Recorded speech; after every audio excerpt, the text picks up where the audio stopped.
मेरा नाम सैयद उमैर अली है और मैं आपके कोर्स वीडियो एडिटिंग, एनिमेशन और वीलॉगिंग का इंस्ट्रक्टर हूँ। बाय प्रोफेशन मैं एक वीडियो एडिटर हूँ, लेकिन इसके साथ साथ मैं और भी बहुत सारे जॉब रोल्स कर चुका हूँ जो कि किसी तरह इस फिल्म मेकिंग और ब्रॉडकास्ट से रिलेट करते हैं। मैं एज अ ब्रॉडकास्ट प्रोड्यूसर भी काम कर चुका हूँ, मैं एज अ डायरेक्टर भी काम कर चुका हूँ, बल्कि अभी भी मैं कई प्रोजेक्ट्स में लाइव स्पोर्ट्स ब्रॉडकास्ट में एज अ प्रोड्यूसर काम करता हूँ। और उसके अलावा कुछ प्रोजेक्ट्स पे मैंने साउंड डिज़ाइन भी किया, कलर ग्रेडिंग भी की। तो मैं कह सकता हूँ कि मैं एज अ कलरिस्ट और साउंड डिज़ाइनर भी काम कर सकता हूँ। ओवरऑल अगर मैं बात करूँ तो ये सारी चीज़ें रिलेट करती हैं, जितने भी मैंने अभी नाम लिए, ये सारी चीज़ें रिलेट करती हैं आपके फिल्म मेकिंग और ब्रॉडकास्ट के प्रोफेशन से। वीडियो एडिटिंग जो हमारा मेन सब्जेक्ट है, वो इस वक्त मेरी कोर स्ट्रेंथ है, क्योंकि मुझे इस वक्त फील्ड में कोई 18 साल हो गए हैं। और जब मैंने अपने प्रोफेशन का आगाज़ किया था तो वो वीडियो एडिटिंग से ही किया था। तो मैं आपको अपने स्टार्ट के बारे में बताता चलूँ कि किस तरीके से मेरा कैरियर स्टार्ट हुआ। मुझे एक बचपन में कैम कोडर, एक जो हैंडी कैम होता है सुपर 8 टेप वाला, वो मेरे वालिद साहब ने मुझे गिफ्ट किया। और उसके बाद मैंने कुछ वीडियोस बनानी शुरू की। मैं अपने दोस्तों को जमा करता और उनके साथ हम लोग कुछ ड्रामा बनाते, कुछ हम लोग कुछ री एनेक्टमेंट्स करते, कुछ हम लोग छोटे से स्किट्स बनाते, और जस्ट फन के लिए हम उस वक्त वो चीज़ें वहाँ पर उस वक्त बनाया करते थे। अब हम उनको रिकॉर्ड तो कर लिया करते थे, और उसके बाद कई चीज़ें ऐसी होती थी जो कि हम सीक्वेंस में करते थे, या मे बी एक दिन हम बहुत थक जाया करते थे, फिर हम नेक्स्ट डे जाके दोबारा से शूट किया करते थे। तो उन सब चीज़ों को कंपाइल करने के लिए हमने फिर अपने वीसीआर का सहारा लिया, और हम उसको अपनी टेप से रिकॉर्ड करते एक नई टेप के अंदर, वीसीआर के अंदर।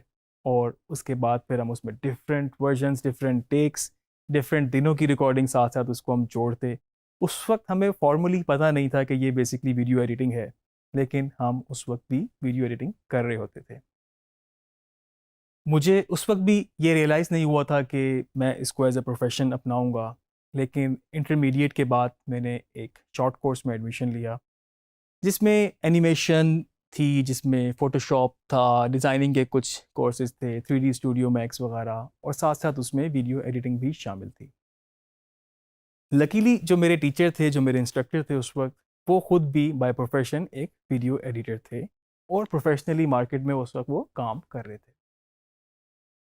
मैंने उनके साथ कुछ उनको असिस्ट करना शुरू किया। मैं अपने कोर्स के बाद उनके प्रोडक्शन हाउस में जाता, वहाँ पर मैं उनके साथ बैठता, और मैं वहाँ पर उस काम को होता हुआ देखता कि किस तरीके से उनको कंपाइल किया जाता है, अपने सारी फुटेजेस को किस तरीके से उनको असेंबल किया जाता है, और किस तरीके से बिल्कुल आप एक नई शक्ल दे सकते हो अपने सारे शूट को, इस तरीके से एडिट करके कि आपका जो स्टोरी टेलिंग है या जो भी आपका स्ट्रक्चर है वो बिल्कुल स्मूथ रहे। तो मैंने वहाँ पर वो चीज़ें सीखना शुरू की। उसके बाद एक प्राइवेट प्रोडक्शन हाउस में मैंने एज अ जूनियर एडिटर काम किया। वहाँ पर 3 से 4 महीने मुझे याद पड़ता है मैंने काम किया, और उस दौरान मुझे ऑफ़र हुई एक टीवी चैनल से, जो कि उस वक्त पाकिस्तान का प्राइवेट सबसे पहला प्राइवेट चैनल था, जिसका नाम था यूनी प्लस। और उसका जो बेसिकली ब्रॉडकास्ट का सेटअप था वो पाकिस्तान से बाहर थाईलैंड में था। वो मेरे लिए बिल्कुल एक नई दुनिया थी, क्योंकि मैं एक कंप्यूटर पर बैठ के एडिटिंग करना जानता था, जान चुका था, सीख चुका था। और उसके बाद मैं वही काम करने के लिए गया था, लेकिन वो एक ब्रॉडकास्ट का एनवायरनमेंट देख के, ब्रॉडकास्ट कंट्रोल रूम देख के, या फिर मास्टर कंट्रोल रूम देख के, जहाँ पर आप समझ लें कि 50+ चैनल ब्रॉडकास्ट हो रहे होते थे, तो वो एक सारा इन्वायरमेंट, वो टेक्निकलिटीज़, वो सारी केबल्स, पैचिंग सिस्टम, मशीनरी, वो मेरे लिए एक बहुत बड़ा एक्सपीरियंस था। मैंने उन चीज़ों को भी समझने की कोशिश की। मैंने कुछ वहाँ पर manual broadcast tape play system होता था, जो कि किसी तरह से रिलेट करता है आपकी एडिटिंग से, लीनियर एडिटिंग से। मैंने उसको थोड़ा सा सीखा। मैंने जाके फिर जब ये शिफ्ट हुए हम लोग एनालॉग से डिजिटल पे, जिसमें इंजस्टिंग हुआ करती थी, जिसमें ब्रॉडकास्ट किस तरह से डिजिटाइज होके फिर ऑन एयर हुआ करता था, लाइव न्यूज़ के एक्सपेरिमेंट्स हो रहे थे, किस तरीके से आप सेटेलाइट के थ्रू लाइव फीड्स ले सकते हैं। तो वो सारा प्रोसीजर मैंने अपने सामने होते हुए देखा, और मैंने कोशिश की कि जितना मैं सीख सकता हूँ, जितना मैं उसको ऑप्ट कर सकता हूँ, उसको मैं करूँ। थाईलैंड से वापस आने के बाद मैं पाकिस्तान के डिफरेंट प्राइवेट चैनल्स में काम करता रहा, जिनमें मेजरली मेरे पास दिन न्यूज़ का नाम है, नवाए वक्त का जो वक्त टीवी था, मैंने उसमें एज एन एडिटर काम किया। फिर मैंने जियो न्यूज़ में काम किया और काफ़ी बड़े टेन्योर तक मैं जियो न्यूज़ में काम करता रहा। और उसके बाद फिर मैंने थोड़ा सा अपना अटेंशन डाइवर्ट की टीचिंग की तरफ। टीचिंग मेरे लिए एक थोड़ा चैलेंजिंग प्रोफेशन था, क्योंकि आपने चीज़ें सीख ली होती हैं लेकिन आपको थोड़ा सा उनको ऑर्गेनाइज तरीके से सिखाने के लिए आपको बड़ा फिर स्क्रैच से बढ़ के ज़ीरो लेवल पे जाके फिर आपको बताना पड़ता है। तो वो एक बड़ा अच्छा एक्सपीरियंस रहा। टीचिंग में मैंने film and TV department national college of arts से मैंने स्टार्ट किया।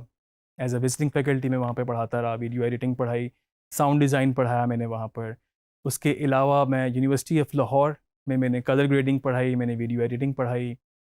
The millennium universal college roots का जो एक उनका कॉलेज है बेसिकली, वहाँ पर मैंने वीडियो एडिटिंग पढ़ाई, साउंड डिज़ाइन पढ़ाई। और उसके अलावा मैं institute of art and culture में भी वीडियो एडिटिंग पढ़ा चुका हूँ। करंटली मैं इस वक्त लाइव स्पोर्ट्स ब्रॉडकास्ट, स्पेशली जिसमें क्रिकेट है, उसके लिए काम कर रहा हूँ as a ENG producer. Majorly मैंने PSL, जो पाकिस्तान में 2-3 PSL लास्ट अभी हुए हैं, मैं PSL 4 से इन्वॉल्व हूँ। और उससे के अलावा जितने भी इस वक्त क्रिकेट रिलेटेड इवेंट हुए हैं, इंटरनेशनल इवेंट्स जो यहाँ पर होते रहे हैं, उसमें मैं एज अ ENG प्रोड्यूसर काम करता रहा हूँ, जिसमें एडिटिंग भी शामिल थी, जिसमें कुछ कंटेंट क्रिएशन भी शामिल थी, कुछ डिजिटल के लिए, कुछ ब्रॉडकास्ट के लिए, कुछ स्टूडियो शोज़ के लिए। साथ साथ मैं आपको ये भी बता दूं कि इन सारी चीज़ों के साथ साथ कुछ प्रोजेक्ट्स मैंने पाकिस्तान से बाहर अब्रॉड भी मैंने कुछ काम किया। मैंने कतर में फैशन TV दोहा के लिए एक प्रोजेक्ट किया, फिर अबू धाबी जाके मैंने एक प्रोजेक्ट किया, और उसके अलावा पाकिस्तान में भी मैं डिफरेंट फ्रीलांस प्रोजेक्ट कर रहा हूँ। तो वीडियो एडिटिंग जो थी बेसिकली मेरी हमेशा से बेस रही, और आगे जितने भी जॉब रोल्स मैंने किए, मुझे लगता है कि अगर वीडियो एडिटिंग मैंने ना की होती तो वो मैं नहीं कर सकता था, क्योंकि हमेशा से ही बेस वो रही, स्ट्रेंथ वही रही। और अभी भी मैं समझता हूँ कि सारी चीज़ों की जितनी भी आउटपुट आती है, अगर वो अच्छी आती है तो मुझे लगता है कि उसके पीछे वीडियो एडिटिंग का स्किल की वजह है। इसके साथ साथ एक चीज़ और मैं आपको यहाँ ऐड करना चाहूँ कि आजकल वीडियो एडिटिंग की डिमांड बहुत है। आपने फ्रीलांस मार्केट में तो देख लिया होगा कि कितनी जॉब्स हैं, कितने आपको फ्रीलांस प्रोजेक्ट्स मिलते हैं, आप लोकली भी काम कर सकते हैं। और उसके साथ साथ आपके पास जिस तरह से अपवर्क है, फाइवर है, उस पर भी आप काम कर सकते हैं। आप जॉब के साथ साथ भी कुछ पार्ट टाइम इसको लेके चल सकते हैं। मेरा ख्याल से स्किल आना ज़रूरी है, और उसके बाद आपके पास पॉसिबिलिटीज़, ऑप्शंस बेतहाशा होंगी। ये सारी बातें बताने का, ये सारी चीज़ें आपसे शेयर करने का मेरा एक मकसद ये भी था कि मैं आपको थोड़ा सा मोटिवेट कर सकूं, क्योंकि जब मैंने काम शुरू किया था तो मुझे भी काफ़ी मुश्किल होती थी। मेरी भी कोशिश होती थी कि मैं पहले स्टेप को छोड़ के डायरेक्ट चौथी सीढ़ी पे चढ़ जाऊं और जाके मैं एडिटिंग करना शुरू हो जाऊं। लेकिन वो सारी थ्योरेटिकल हिस्ट्री, बैकग्राउंड्स और बिल्कुल स्क्रैच से शुरू करना, ये सब फेज़ मैंने भी गुजारा है। और उसके बाद फिर जाके मैं आके कुछ मैंने काम करना शुरू किया, और आहिस्ता आहिस्ता आपके सामने मैं इस वक्त की कोर्स आपको करा रहा हूँ। तो मैं थोड़ा सा आपको मोटिवेट कर सकूं कि आप भी इन स्टेप्स के साथ साथ इनको ऑप्ट करके, इनको सीख के आप आगे बढ़ें।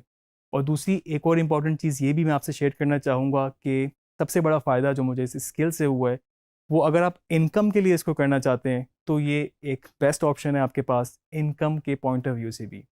क्योंकि आपकी इनकम जो है वो कभी भी लिमिटेड नहीं रहेगी। आप ज़्यादा प्रोजेक्ट्स करेंगे या आप ज़्यादा अच्छे प्रोजेक्ट्स करेंगे तो आप उतना ही बेहतर अर्न कर सकेंगे। अगर आप बहुत ज़्यादा एक्सेल नहीं करेंगे, क्योंकि आपके ऊपर डिपेंड करता है कि आप उसको कितना आगे लेके जाना चाहते हैं।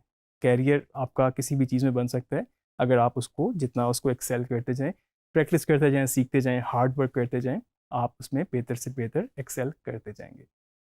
तो आगे लेक्चर्स में हम अभी कुछ हिस्ट्री पे बात करेंगे, कुछ बैकग्राउंड्स पे बात करेंगे, और फिर हम प्रैक्टिकल अप्रोच की तरफ भी जाएंगे। आपको कुछ असाइनमेंट्स भी देंगे, आप खुद भी उनकी प्रैक्टिस करेंगे। तो मैं उम्मीद करता हूँ कि ये कोर्स आपके लिए काफ़ी इंटरेस्टिंग साबित होगा।